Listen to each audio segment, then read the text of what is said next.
காலை வணக்கம் மாணவர்களே. இன்று நாம் 8ஆம் வகுப்பில் உள்ள இயல் 5இல் இடம்பெறக்கூடிய திருக்குறளினுடைய வினா விடைகள் பற்றி நம்ம பார்க்க இருக்கின்றோம். சென்ற வகுப்பில் நம்ம திருக்குறளில் உள்ள செய்யுள் பகுதி திருக்குறள்லாம் பார்த்தோம் இல்லையா. இப்போது நம்ம திருக்குறளுக்கான வினா விடைகள் பற்றி நம்ம பார்க்க இருக்கின்றோம். பக்கம் எண்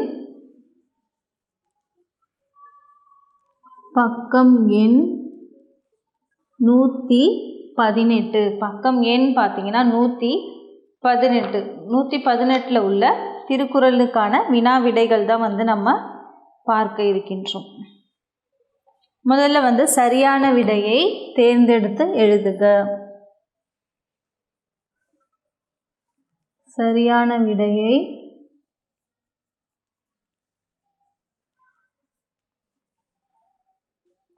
தேர்ந்தெடுத்து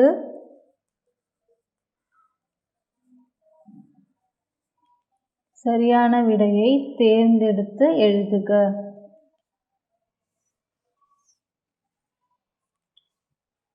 அரசரை அவரது டேஷ் காப்பாற்றும் அப்படின்னு கொடுத்துருக்காங்க. அப்போ இதுக்கு என்ன விடை அப்படின்னு பார்த்தீங்கன்னா, குற்றமற்ற ஆட்சி. அரசரை டேஷ் காப்பாற்றும் அப்படின்னு கொடுத்துருக்காங்களா. அரசரை அவரது குற்றமற்ற ஆட்சியானது காப்பாற்றும். அடுத்தது இரண்டாவது சொல்வளமும் நற்பண்பும் உடையவர்கள் தாம் பேசும் டேஷ் தகுதி அறிந்து பேச வேண்டும். அவையின், இதற்கான விடை என்னன்னு பார்த்தீங்கன்னா, அவையின் தகுதி அறிந்து பேச வேண்டும். அடுத்ததாக மூன்றாவது, கண்ணோடாது என்னும் சொல்லை பிரித்து எழுத கிடைப்பது கண் கூட்டல் ஓடாது. கண் கூட்டல் ஓடாது. அடுத்ததாக கசடர. நான்காவது, கசடர என்னும் சொல்லை பிரித்தெழுத கிடைப்பது கசடு கசடு கூட்டல் அற. ஐந்தாவது, என்று கூட்டல் ஆய்ந்து என்பதை சேர்த்தெழுத கிடைக்கும் சொல் என்றாய்ந்து.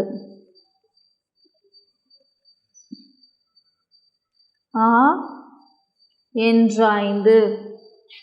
இப்போ சரியான விடையை தேர்ந்தெடுத்து எழுதுக. அரசரை அவரது டேஷ் காப்பாற்றும் குற்றமற்ற ஆட்சி. சொல்வளமும் நற்பண்பும் உடையவர்கள் தாம் பேசும் அவையின் தகுதி அறிந்து பேச வேண்டும். கண் ஓடாது எனும் சொல்லை பிரித்தெழுத கிடைப்பது கண் கூட்டல் ஓடாது. அடுத்தது கசடர என்னும் சொல்லை பிரித்தெழுத கிடைப்பது கசடு கூட்டல் அற. என்று கூட்டல் ஆய்ந்து என்பதை சேர்த்தெழுத கிடைக்கும் சொல் என்றாய்ந்து. அடுத்ததாக குருவினா. அடுத்ததாக நமக்கு கொடுத்திருப்பது குருவினா. குருவினால முதலாவது, நன்மையை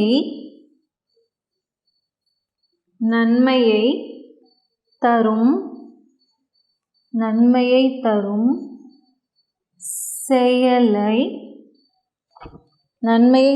செயலை ஒருவரிடம்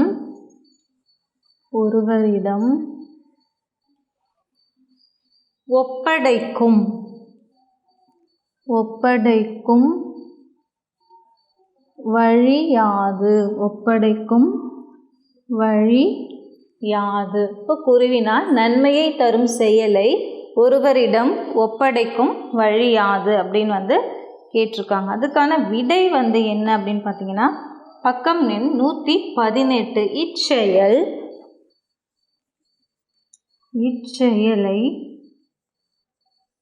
இந்த வகையால்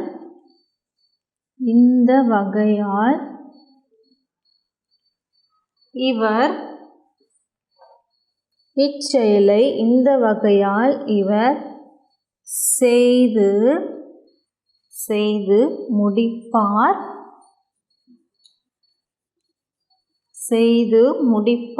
என்று ஆராய்ந்து. இச்செயலை இந்த வகையால் இவர் செய்து முடிப்பார் என்று ஆராய்ந்து அச்செயலை அச்செயலை அவரிடம் ஒப்படைக்க வேண்டும். ஒப்படைக்க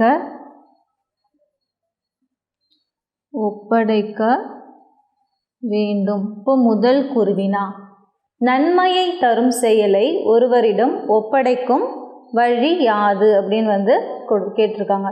இச்செயலை இந்த வகையால் இவர் செய்து முடிப்பார் என்று ஆராய்ந்து அச்செயலை அவரிடம் ஒப்படைக்க வேண்டும். அடுத்ததாக இரண்டாவது குருவினா,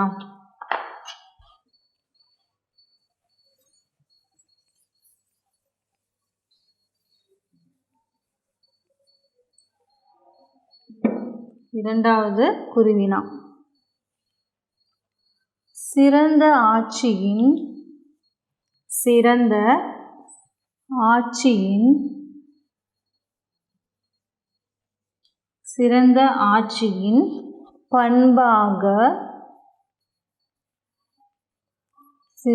ஆட்சியின் பண்பாக திருக்குறள்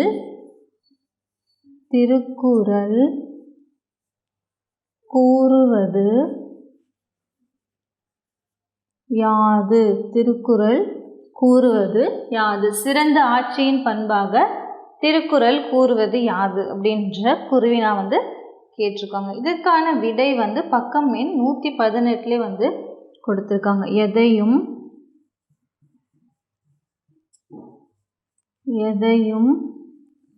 நன்கு ஆராய்ந்து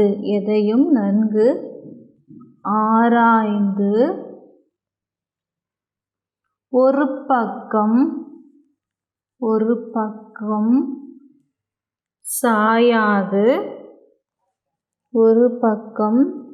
சாயாது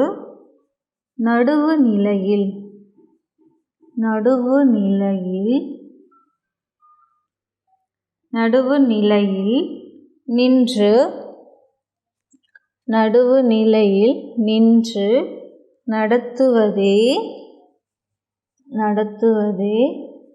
சிறந்த ஆட்சியாகும்.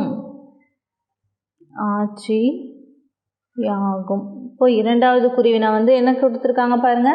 சிறந்த ஆட்சியின் பண்பாக திருக்குறள் கூறுவது யாது? இதற்கான விடை எதையும் நன்கு ஆராய்ந்து ஒரு பக்கம் சாயாது நடுவு நிலையில் நின்று நடத்துவதே சிறந்த ஆட்சியாகும்.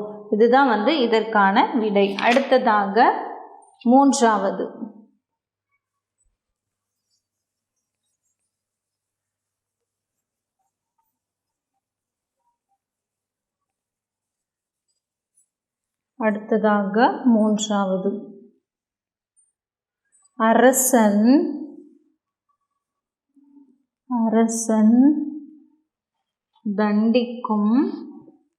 அரசன் தண்டிக்கும்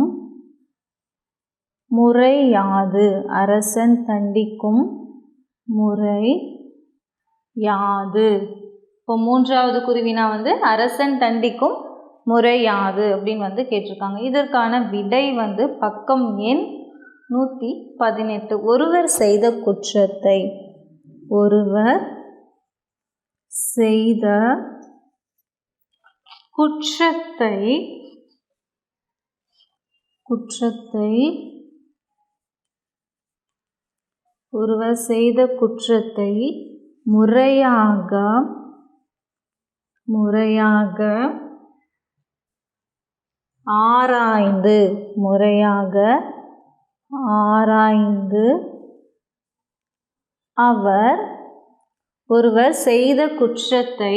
முறையாக ஆராய்ந்து அவர் மீண்டும்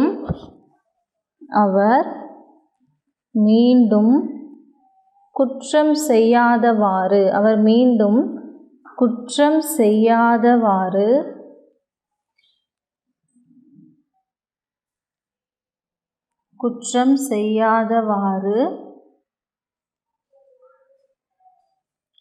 செய்யாதவாறு தண்டிப்பது அரசனின் அரசனின் கடமையாகும். அரசனின் கடமையாகும். இப்போ மூன்றாவது குருவினா அரசன் தண்டிக்கும் முறையாது அப்படின்றது கேட்டிருக்காங்க. இப்போ ஒருவர் செய்த குற்றத்தை யாராவது ஒருத்தர் என்ன பண்ணியிருப்பாங்க, தவறு செய்திருப்பாங்க. அப்போ ஒருவர் செய்த குற்றத்தை அவர் தவறு செஞ்சாரா இல்லையா அப்படின்னு முறையாக ஆராய்ந்து தான் என்ன பண்ணணுமா, ஒரு தீர்ப்பு அவங்க கொடுக்கணும். அதை திருப்பி அவங்க குற்றம் செய்யாதவாறு அந்த தீர்ப்பானது அவங்களுக்கு இருக்கணும். மறுபடியும் நம்ம தவறு செய்யணும் அப்படின்னு அவங்களுக்கு தோணாதவாறு கண்டிப்பது தான் அரசனினுடைய ஒரு கடமை அப்படின்னு திருவள்ளுவர் கூறுகிறார். அடுத்ததாக சிறந்த சொல்லாற்றலின்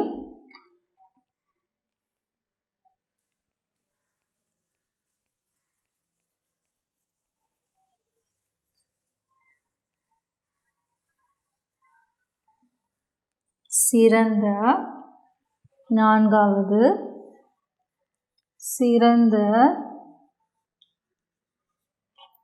சொல்லாற்றலின்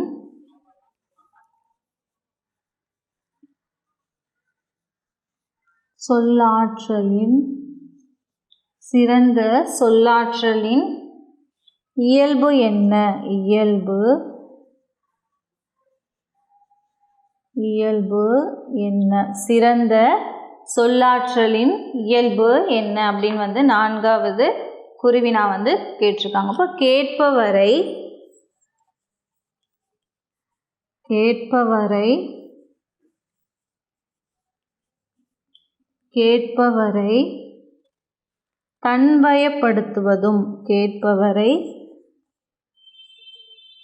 தன்வயப்படுத்துவதும்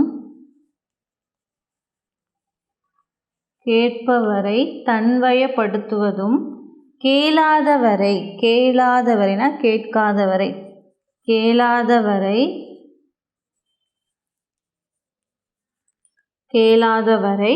கேட்கத் தூண்டுவதும்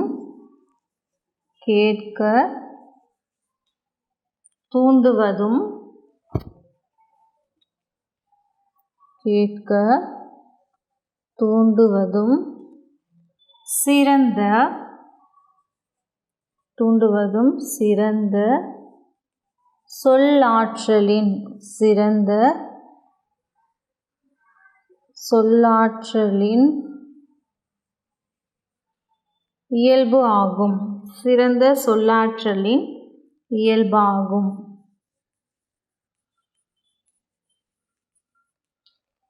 இப்போ சிறந்த சொல்லாற்றலின் இயல்பு என்ன அப்படின்னு நான்காவது குருவினா கேட்டிருக்காங்க. கேட்பவரை தன்வயப்படுத்துவதும் கேளாதவரை கேட்க தூண்டுவதும். அதாவது ஒரு மேடை பேச்சு பேசும்போது எல்லாருமே கவனிப்பாங்களான்னா கவனிக்க மாட்டாங்க.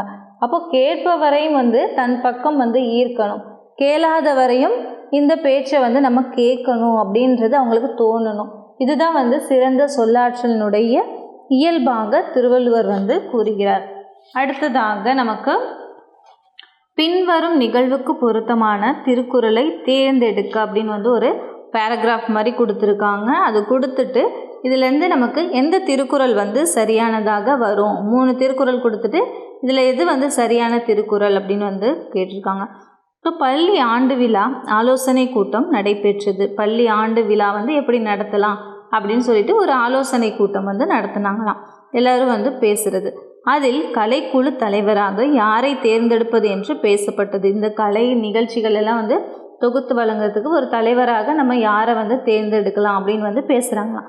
ஆசிரியர்கள் பள்ளி மாணவர் தலைவன் செழியனை பரிந்துரைத்தனர். அப்போ ஆசிரியர் என்ன சொல்கிறான், இந்த மாணவன் செழியனை நம்ம தேர்ந்தெடுக்கலாம் அப்படின்னு சொல்கிறார். தலைமை ஆசிரியர் செழியன் மாணவர் தலைவனாக இருக்கிறான், ஆனால் இது கலைக்குழுவிற்கான தலைவர் பதவி.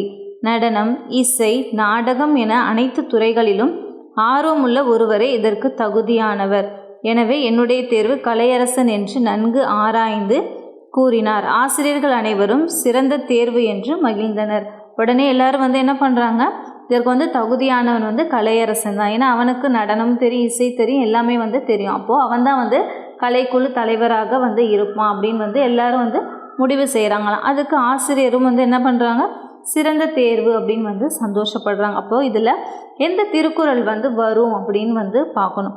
இப்போ இதற்கான திருக்குறள் வந்து என்ன அப்படின்னு பார்த்தீங்கன்னா பக்கம் எண் 120.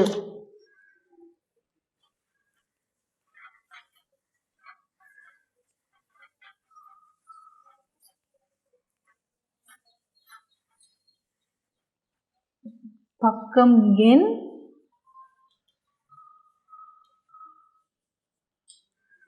120 வந்து ஒரு பேராகிராஃப் மாதிரி கொடுத்துட்டு அதுலேருந்து எது வந்து சரியான குறள் அப்படின்னு வந்து கேட்டிருக்காங்க.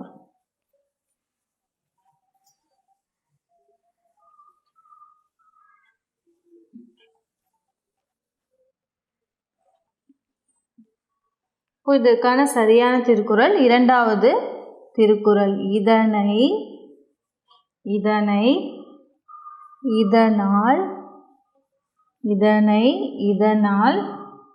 இவன் முடிக்கும்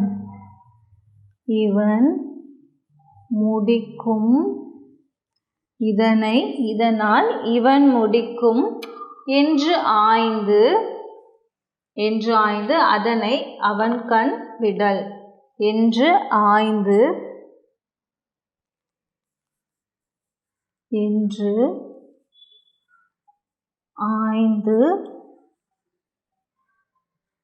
அதனை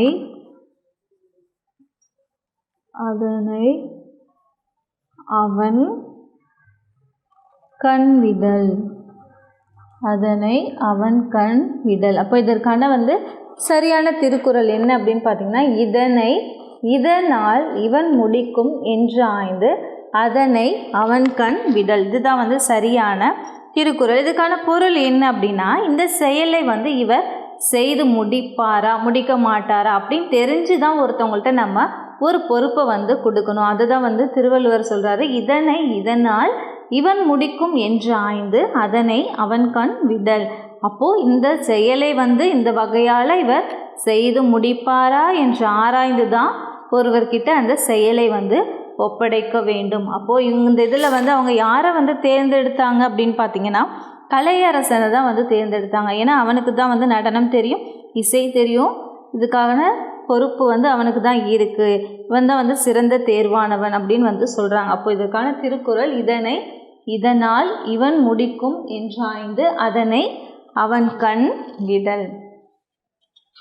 இப்போது சரியான விடை தேர்ந்தெடுத்ததுக்கு அரசரை அவரது டேஷ் காப்பாற்றும் குற்றமற்ற ஆட்சி சொல்வளமும் நற்பண்பும் உடையவர்கள் தாம் பேசும் டேஷ் தகுதியறிந்து பேச வேண்டும். அவையின் கண்ணோடாது என்னும் சொல்லை பிரித்தெழுத கிடைப்பது கண் கூட்டல் ஓடாது. அடுத்தது கசடர என்னும் சொல்லை பிரித்தெழுத கிடைப்பது கசடு கூட்டல் அற. என்று கூட்டல் ஆய்ந்து என்பதை சேர்த்தெழுத கிடைக்கும் சொல் என்று ஆய்ந்து. இதிலேருந்து உங்களுக்கு எழுதி போடக்கூடிய வினா விடைகளை வந்து நீங்கள் என்ன பண்ணணும், அரையாண்டு தேர்விற்கு அப்புறம் உங்களுக்கு எழுதி போடக்கூடிய வினா விடைகள் 3ஆம் பருவத்துக்கான வினா விடைகளில் உங்களுடைய தமிழ் நோட்டில் வந்து நீங்கள் அழகாக எழுதி வைத்து கொண்டு தேர்விற்கு படிக்க வேண்டும். ஏனென்றால் தேர்விற்கு இதிலிருந்து தான் உங்களுக்கு வினாக்கள் வந்து கேட்கப்படும். அதனால் நீங்கள் என்ன பண்ணணும், வீட்டில் அழகாக வந்து எழுதி வச்சுருக்கணும் தமிழ் நோட்டில். அடுத்ததாங்க நமக்கு இந்த மலைச்சோறு வளம் பெருகுக இதெல்லாம் வந்து இல்லை. அடுத்ததாக கொங்கு நாட்டு வணிகம் இயல் 6ல் உள்ள உரைநடை வந்து நமக்கு கொடுத்துருக்காங்க. கொங்கு நாட்டு வணிகம் அதுதான் வந்து நம்ம அடுத்த வகுப்பில் வந்து பார்க்க போகிறோம். நன்றி மாணவர்களே.